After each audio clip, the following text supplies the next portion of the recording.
오늘 주시는 하나님의 말씀 사도행전 1장 12절에서 14절까지 말씀을 교독으로 읽겠습니다. 제자들이 감람원이라 하는 산으로부터 예루살렘에 돌아오니 이 산은 예루살렘에서 가까워 안식일에 가기 알맞은 길이라. 들어가 그들이 유하는 다락방으로 올라가니 베드로, 요한, 야고보, 안드레와 빌립, 도마와 바돌로메, 마테와 및 알페오의 아들 야고보, 셀로진 시몬, 야고보의 아들 유다가 다 거기 있어. 함께 읽겠습니다.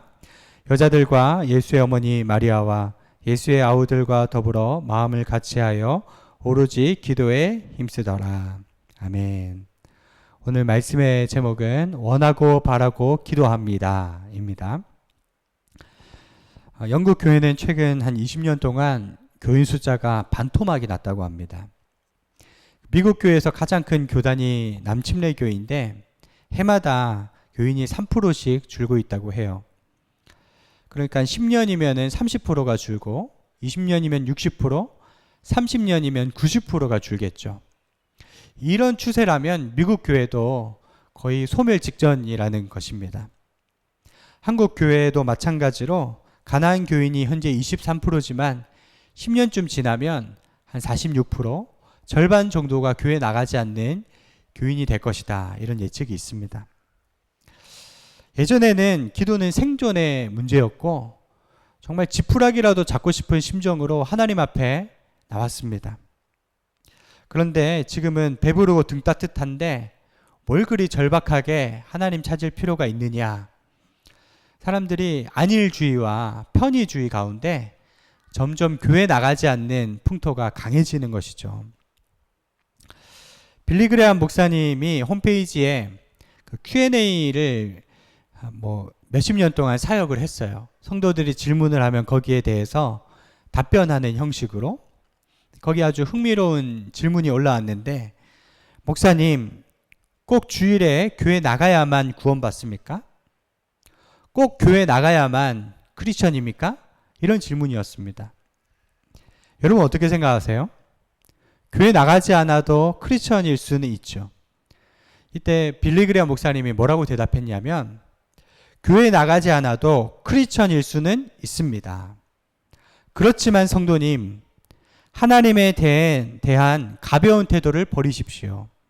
건성으로 신앙생활 하지 마십시오. 지금 그 질문 속에는 당신이 보지 못하는 믿음의 초라함이 들어있습니다. 그렇게 질문하는 데는요, 믿음의 초라함, 마음이 너무 가볍다는 것입니다. 마음이 있는 곳에 몸이 있고 내 정성이 있는 곳에 뜻이 있잖아요. 사람들은 너무 안일하게만 신앙생활을 하고 구원받고자 하고자 내는 큰 함정이 있다는 것이죠. 그저 편리하게 신앙을 유지시키려고만 한다면 영적으로 병들 뿐 아니라 영적 건강을 잃어버리기 쉽다는 것입니다. 마음과 뜻과 정성을 다해 섬길 때 영적 근력도 생기고 하늘의 지혜도 생기고 영권 있는 여러분 성도로서 살아갈 수 있다는 것이죠. 여러분, 우리는 참된 교회가 어떤 모습인가 우리 살펴보고 있는데요. 교회의 첫 시작은 기도였다는 것입니다. 우리 12절 말씀을 같이 읽어볼까요? 시작. 제자들이 감람원이라 하는 산으로부터 예루살렘에 돌아오니 이 산은 예루살렘에서 가까워 안식일에 가기 알맞은 길이라. 여러분, 예수님이 승천하신 곳이 어디입니까? 감람원이죠. 영어로 올리브 마운틴입니다. 예수님께서 십자가 지기 전에 마지막 기도를 하셨던 것이 겟세마네 동산인데 그 겟세마네가 감람원에 있죠. 그곳에서 승천하심은 뜻깊은 의미가 있는 거예요. 우리네 인생살이가 참 녹록지 않습니다. 끊임없는 극한의 아픔과 슬픔과 시험거리와 걱정거리들이 있지만 예수님께서 그 자리에서 승천하신 이유가 뭡니까? 시험에 들지 않도록 깨어서 기도하라. 언젠가 우리도 천국 가서 예수님을 만날 텐데 그때까지 승리하고 만나자 하는 의미가 있다는 거죠. 철로 역정의 내용처럼 여러분, 우리가 천성문을 열고 주님 앞에 가는 그날까지요, 우리 삶은 엎치락뒤치락이에요. 한순간도 방심할 수 없습니다. 인내로서 믿음의 경주를 끝날 때 승리의 면류관이 임할 것입니다. 그날을 소망하며 멀고 험한 이 세상길 기도로 승리로 돌파하시기를 바랍니다. 13절 말씀 함께 읽겠습니다. 시작. 들어가 그들이 유하는 다락방으로 올라가니 베드로, 요한, 야고보, 안드레와 빌립, 도마와 바돌로메, 마테와 및 알페오의 아들 야고보, 셀로진, 시몬, 야고보의 아들 유다가 다 거기 있어. 13절이 어떻게 시작하죠? 들어가 그들이 유하는 다락방으로 올라가니. 감람산에서 돌아오자마자 마가의 다락방으로 올라갔다는 것입니다. 거기 11제자의 이름이 기록되어 있고요. 또 그 다락방에 누가 있는지 14절에 함께 읽겠습니다. 여자들과 예수의 어머니 마리아와 예수의 아우들과 더불어 마음을 같이하여 오로지 기도에 힘쓰더라. 사랑하는 여러분, 이것이 교회의 시작입니다. 이것이 교회의 본질입니다. 오로지 기도에 힘쓰더라. 예수님이 산상수훈에서 기도는 어떻게 하라고 했죠? 골방에 들어가 문을 닫고 은밀한 곳에 보시는 아버지께 기도하라. 침묵기도, 개인적인 기도가 필요합니다. 그러나 우선순위는 합심 기도예요. 우리가 함께 모여 예배 드리는 이것이 한 주의 첫 시작이라는 것입니다. 120명이 한 공간에서 오로지 기도에 힘썼을 때 성령이 임하셨어요. 불씨가 모이면 큰 불이 되는 것이죠. 기도가 모이면 하나님의 응답이 반드시 나타납니다. 최초의 교회는 기도로 시작되었다. 예수님 말씀에 내 집은 만민이 기도하는 집이라고 했죠. 또 예수님이 교회에 관해서 마태복음 18장에 처음 얘기하셨는데 그 본문이에요. 마태복음 18장 20절 주보에 두세 사람이 내 이름으로 모인 곳에 내가 그들과 함께 있을 것이다. 여러분, 두세 사람이라도 예수님의 이름으로 모이면 예수님이 함께 계신대요. 근데 두세 사람이 모이면 다 교회입니까? 맛있는 거 먹고 수다 떨고 고스톱 치고 게임하고 그런다고 다 교회가 형성이 될까요? 교회가 모이는 목적이 있는데 그 전 본문에 나와 있어요. 마태복음 18장 19절 읽겠습니다. 시작. 진실로 다시 너희에게 이르노니 너희 중에 두 사람이 땅에서 합심하여 무엇이든지 구하면 하늘에 계신 내 아버지께서 그들을 위하여 이루게 하시리라. 두세 사람이 모여서 무엇을 한다고요? 합심으로 기도하면 너는 내게 부르짖으라 내가 내게 응답하겠고, 간절히 모여서 기도하면 하나님 반드시 응답하신다. 이것이 약속입니다. 이것이 교회의 본질이에요. 요즘 참 언론을 보면요, 다큐멘터리 보면 사람들이 참 인생 허무하다, 인생 재미없다 그러면서 얄팍한 재미를 추구하면서 살아가요. 술, 담배, 게임, 유흥, 핸드폰 점점 자극을 추구하다가요 나중에는 도박과 마약 더 자극적인 곳으로 가서 인생을 망하는 거죠. 정말 이 시대는 노아의 때처럼 죄가 관영하고요 사람들 마음에 오로지 죄 짓는 생각밖에 없는 것 같습니다. 정말로 갈수록 더 심해지는 현상인데요, 하나님이 우리에게 주시는 최고의 축복은 무엇입니까? 성령을 보내주셨고 교회를 세워주셔서, 여러분 예루살렘을 떠나지 말고 보혜사 성령이 임하시면 성령을 선물로 받는데 그때 권능의 삶을 산다고 했어요. 예전의 삶과 예수님이 내 마음에 오시고 성령께서 인도하시는 그 삶은 새하늘과 새 땅입니다. 완전 다른 것입니다. 여러분 그러한 차원이 다른 삶을 살고 계십니까? 이 마가의 다락방에서 제자들과 예수님의 가족들이 모여서 기도했는데 얼마나 기도했을까요? 이 히브리어로 순이라는 말은 10이라는 말이에요. 그래서 순모임한다, 10명 단위의 소그룹이란 말이죠. 오순절이라는 말은요 50이라는 말이에요. 언제부터 50입니까? 유대인 최고의 명절인 6월절부터 50일 이후입니다. 77절이라고도 하죠. 근데 예수님이 6월절에 돌아가셨고 사흘 만에 부활하셨고 이 땅에 며칠 계셨어요? 40일 계셨죠. 그럼 50일에서 43일을 빼면은 제자들이 며칠 동안 마가의 다락방에서 기도했습니까? 7일 정도는 정말 다른 거 보지 않고 기도했어요. 기도가 집중 안 되는 사람은 다 갔을 거예요. 여러분, 그 120명 중에서 다 믿음이 충만했을까요?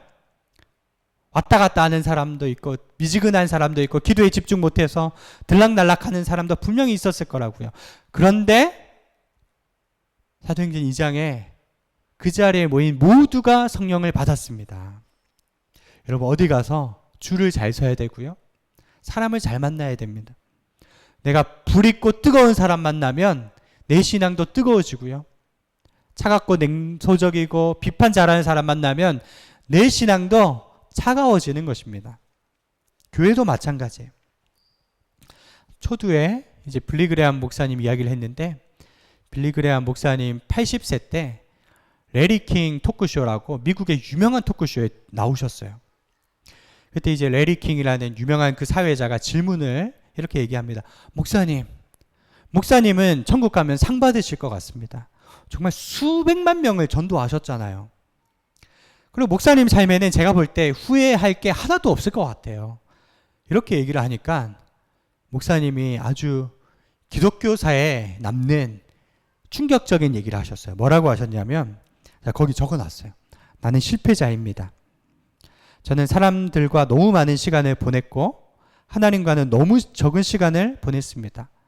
사업상 미팅하느라 너무 바빴고 예배 집회 때문에도 너무 바빴습니다. 매일이 집회니까 정신없이 쫓아다녔죠. 하나님의 일이라는 그 사명감 하나로 쫓아다녔지만 정작 하나님과 보내는 시간은 너무나 적었고 사람들과 많은 시간을 보냈다는 것입니다. 그게 후회가 된다는 것입니다. 이어서 이렇게 얘기합니다. 나는 하나님과 더 많은 시간을 보냈어야 했습니다. 그랬으면 사람들이 나와 함께 있을 때 하나님의 임재를 더 느낄 수 있었을 것입니다.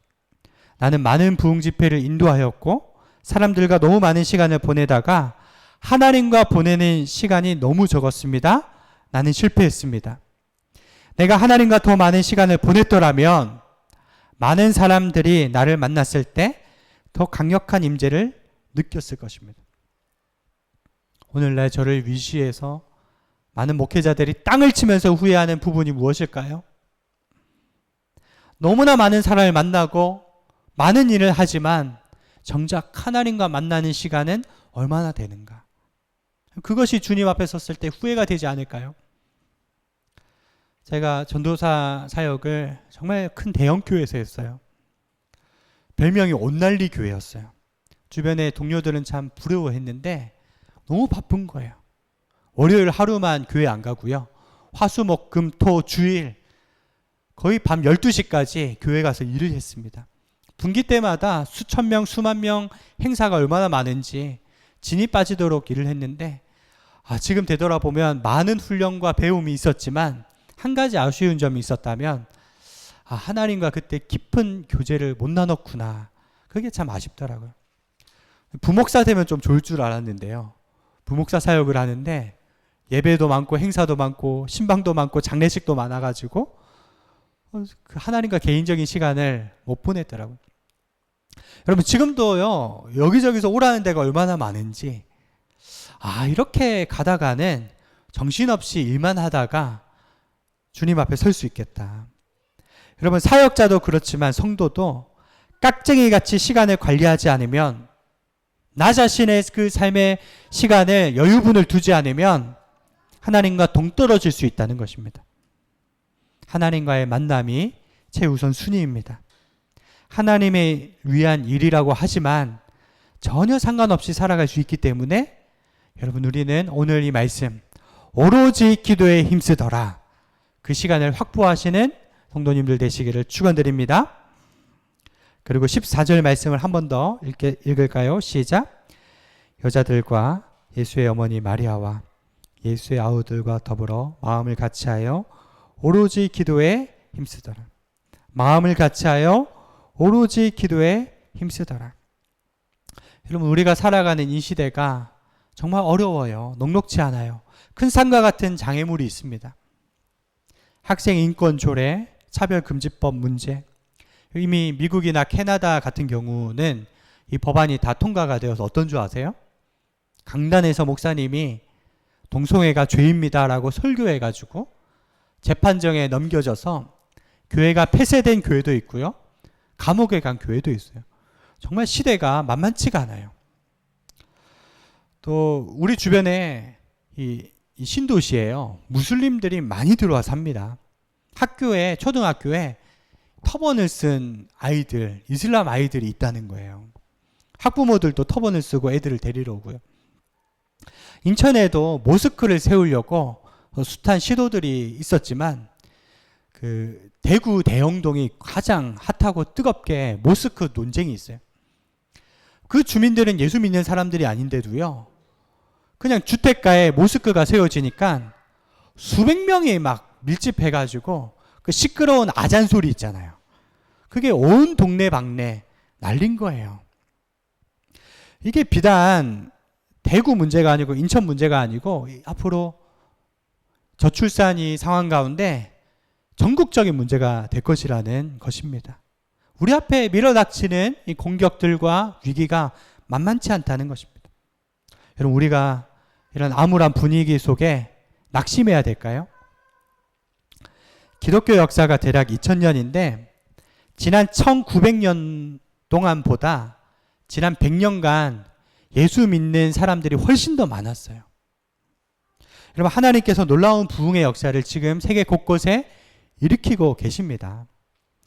그 1900년도에 예수 믿는 사람 분포가 91%가 서구, 유럽과 미국에 있는 사람이었습니다.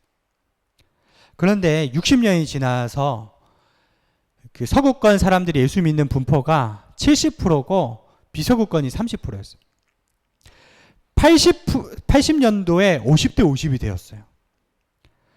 지금 2000년도 들어서 어떻게 된 줄 아세요? 비서구권이 80%고 서구권이 20%예요. 급격한 변화가 일어나고 있습니다. 아프리카와 중국에 엄청난 부흥이 일어났고 지금 인도와 또 중앙아시아와 곳곳에 부흥이 일어나고 있습니다. 캄보디아만 봐도 여러분 한요한 선교사님 가서 교회 세운 지 5년도 안 됐는데 300명 넘는 성도가 여러분 생겼잖아요. 여러분, 아직까지 세계 복음화를 위해 귀하게 쓰임 받는 것이 우리나라예요. 전 소망이 있다고 믿습니다. 60년대까지 선교사님의 도움 없이 자립도 못하던 나라였는데 세계에서 두 번째로 많은 선교사를 파송하고 여러분, 교회가 영적으로 메말라가고 시대가 굉장히 어둡지만 하나님께서 우리 성도들을 기도의 자리로 몰아가시는 것입니다. 우리가 깨어서 기도할 뿐 아니라 성령의 운행하시는 교회가 된다면 한국교회 다시 살 수 있습니다. 세계를 위해서 쓰임받을 수 있습니다. 그래서 에스겔 골짜기를 향해서 마른 뼈들을 향해서 너는 대언하라. 생기야 사방에서 불어와서 저 뼈들에게 들어가라 할 때 어떤 역사가 일어났어요? 뼈가 들이맞고 또 살이 오르고 지극히 큰 하나님의 군대가 되었던 것처럼 여러분, 우리 입술에 권세가 있고 이 시대를 향해서 죽어있는 세대를 향해서 선포하고 기도한다면 반드시 이 세대가 살아날 줄 믿습니다. 말씀을 맺으면서요. 100년 전에 영적 대각성 부흥이 일어났을 때 조나단 에드워즈 목사님과 함께 찰스 피니 목사님이 귀하게 쓰임받았습니다. 근데 에드워즈 목사님은 많은 분들의 환영을 받았지만 찰스 피니 목사님 공격을 참 많이 받았어요. 왜 그런가? 그 당시 전체적인 교회 분위기가 무엇이었냐면요. 약간 촉칼빈주의. 부흥은 하나님께서 주도하신다. 사람들이 주님께 돌아오는 것은 하나님의 영역이다. 이런 생각이 강했거든요. 그래서 전도를 열심히 하지 않았어요. 그런데 피니 목사님은 여기에 반대 입장이었어요. 우리가 하나님의 마음을 알고 준비하고 기도한다면, 우리가 노력한다면 하나님이 부흥을 주실 것이다. 그래서 많은 사람들이 공격을 했지만 그분이 가는 곳곳마다 놀라운 부흥이 일어났습니다. 찰스 피니 목사님이 성도들에게 늘 기도의 3박자를 얘기했습니다. 여러분 한번 따라해 주세요. 진심, 중심, 전심. 네, 기도할 때 세 가지가 있어야 된다. 기도의 진심. 만마디 말로 중언부언하는 것보다 진실한 기도로 한마디 하는 것이 훨씬 강력한 것입니다. 여러분, 어린아이처럼 진실되게 기도하면요, 하나님은 우리에게 조언도 주시고 우리 마음도 바꾸시고 여러분 가정 가운데 생명의 역사를 주십니다. 진정성 있게 하나님 앞에 기도하시기를 바랍니다. 두 번째 중심, 하나님이 다윗을 기뻐하시며 그렇게 큰 은혜를 주신 이유가 무엇입니까? 사람은 외모를 보지만 나는 중심을 본다. 중심에 진실함이 있었기 때문이에요. 여러분, 어떤 사람은 기도할 때 하나님 이것 주시고 저것 주시고 달라 기도하는 사람이 있죠. 우리 자녀들도 자꾸 부모에게 달라고만 하면 감동이 되지 않아요. 근데 부모의 마음을 알아주는 자녀에게 더 주고 싶은 것이죠. 여러분, 기도의 중심은 무엇인가? 다윗처럼 I want you, 하나님 한 분만으로 만족합니다. 하나님의 마음을 헤아리는, 하나님을 기뻐하는 그 마음 위에 하나님이 더 큰 것을 부어주실 줄 믿습니다. 그리고 세 번째, 전심이에요. 하나님을 향한 순전한 열정, 불타는 마음이 일어나게 되길 바랍니다. 어떻게 하면 하나님을 더 기쁘시게 해드릴까? 여러분, 다윗은 성전을 지어드리기 원했고 언약궤가 들어왔을 때 기뻐 춤을 추었잖아요. 생명 다해 힘을 다해 하나님 사랑할 수 있는 그 마음을 하나님이 기뻐하십니다. 하나님을 향한 선한 열심을 품으시기를 축원드립니다. 기도 생활할 때 진심, 중심, 전심, 이 세 가지가 있는가 살펴보면서 나아간다면 하나님 반드시 우리 삶에 부흥을 주실 거예요. 찰스 피니 목사님이 가는 곳곳마다 부흥이 일어났는데요, 특징이 있었어요. 중보 기도팀을 먼저 파송해서 2-3달 전에 먼저 기도한 거예요. 그러니까 찰스 목사님이 이제 기차를 타고 들어가면 들어올 때 벌써 부흥의 분위기였다는 것입니다. 영적 기류가 바뀌었다는 것입니다. 여러분, 기도로 준비하시길 바랍니다. 목사님이 쓴 어록 중에 이런 말이 있어요. 우리의 몸과 마음의 모든 역량은 하나님을 섬기는 일에 쓰임받도록 늘 준비되어 있어야 합니다. 우리 몸과 마음의 모든 역량은 하나님을 섬기는 일을 위해 늘 준비되어 있어야 하는 것입니다. 여러분, 온전히 집중력을 갖고 하나님 앞에 쓰임받는 성도님들 되시기를 축원드립니다. 제가 어릴 때 부산 수영로 교회 다녔는데요, 해운대에 지금 큰 성전 짓기 전에 수영 로타리에 조그만 성전이었어요. 그 지하 기도실에 24시간 릴레이 기도를 했어요. 그 현수막이 하나 붙여져 있었는데 거기 뭐라고 써져 있었냐면 참 인상적이었어요. 기도는 원자폭탄보다 강하다. 여러분, 그렇게 시장에서 기도하시던 권사님들 늘 교회 와가지고 눈물로 기도하는데요, 얼마나 그 기도가 강력했는지 지금도 생생하게 기억이 나는 것 같아요. 그럼 저는 이 사실을 반드시 믿습니다. 한 사람의 기도하는 사람은요, 나라보다 강하고, 여러분, 우리의 기도는 원자폭탄보다 강한 것입니다. 사도행전 1장 8절, 오직 성령이 너희에게 임하시면 너희가 권능을 받고 예루살렘과 온 유대와 사마리아 땅끝까지 이르러 내 증인이 되리라. 오직 성령입니다. 오직 은혜입니다. 오직 기도입니다. 권능이라는 단어는 두나미스잖아요. 다이나마이트, 폭발적인 능력이 우리 가운데 임하는 것입니다. 여러분, 하루를 살아도 집중된 삶을 사시고 주님을 뜨겁게 사랑하는 삶을 사시어서 짧은 인생, 허망한 것에 인생 낭비하지 아니하고 영원한 하나님 나라 그 가치를 추구하시기를 주님의 이름으로 축원드립니다. 기도하겠습니다. 하나님 아버지, 우리 인생이 끝나는 그날 주님 앞에 섰을 때 왜 그때 주님을 더 사랑하지 않았는지, 왜 그때 순간적인 즐거움 그것만 추구했는지 후회하는 삶이 되지 않기를 원합니다. 우리 인생을 계수하는 지혜를 허락하여 주시옵소서. 감사드리오며 예수님의 이름으로 기도드리옵나이다.